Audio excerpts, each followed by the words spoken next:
What do you think about the disconnect between the people of Oklahoma that benefit greatly from government programs, yet they continue to vote for these very conservative senators? And we'll go and start with you, Ree, again.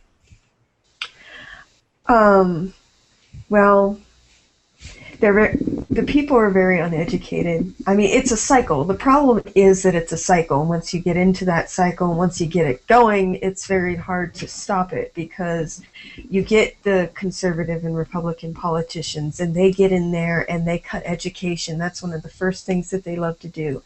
And, they cut welfare services, and they cut back on things, they're on local jobs, on public resources, and they get the people desperate, poor, and uneducated, and that's how they get their power. All right, Brian, what do you think? It's kind of a difficult question. It kind of looks back to, what do people know, what do people believe, what do people want to believe. It's a difficult thing to say. Yes, these people need it. They use it? Are they themselves hypocrites?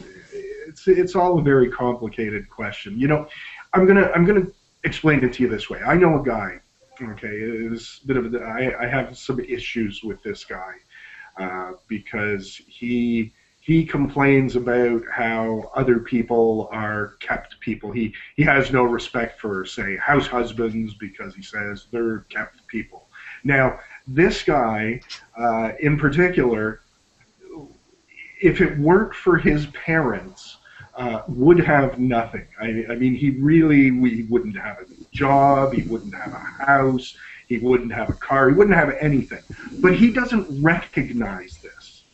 And it's kind of like, you're the pot calling the kettle black. But on the inside, he truly doesn't understand this, and he still is a good person. So to say, these people who accept this money and they do it because they need it, and then want to turn around and not give it to others, that doesn't necessarily mean that they're bad people at heart. It just means that they fail to recognize what the truth of the situation is. And can you really fault them, or do you just have to sort of rub them on the head like a little kid and go, geez, someday maybe you'll grow up? And now, when we're talking about politicians and people who do it subversively, that's a whole different issue. But when we're talking about people in general, you have to really consider like Ree was saying there, education has a factor in this, because what do people realize? What do they know? What have they been told?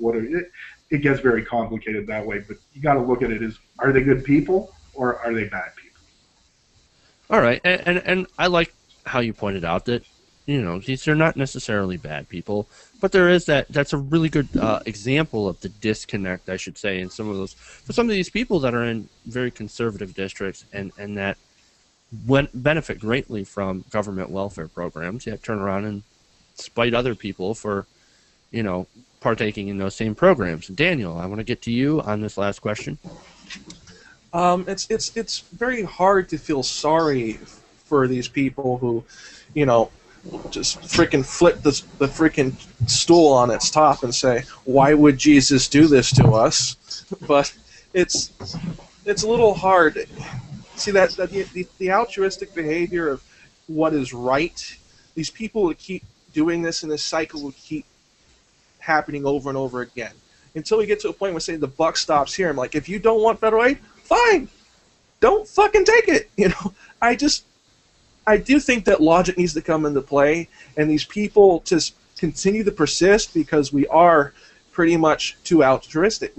Too much of a bleeding heart liberal to give it to these people. You live in Canada, it's a different ball of wax. We live in 51 different countries, not one United States of America, unfortunately, when it comes to these people's mentality. I mean, I would love to be in a place where everybody has the same views and has a lot of the same opinions, but we don't.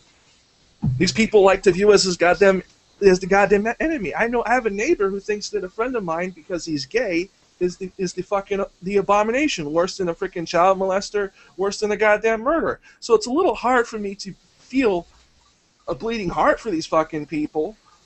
I can't do it no more. I just can't fucking do it no more. I really understand where you're coming from, Daniel, on an individual level when I meet these people. That's exactly how I feel. It's antithetical. It's a certain frustration of always of helping people, of wanting to help everybody, because we happen to see that we're all one nation, one people, but yet there are people that don't. Because we're not selfish and they are, and they keep fucking taking advantage of it. They mistake kindness for weakness every goddamn Some time. of those people call us the welfare queens. Some people call us the welfare queens and say that we're always taking. Oh, we're the from other welfare people. queens, but fucking single, one child per family, while you have fucking 8 of them. It's insane.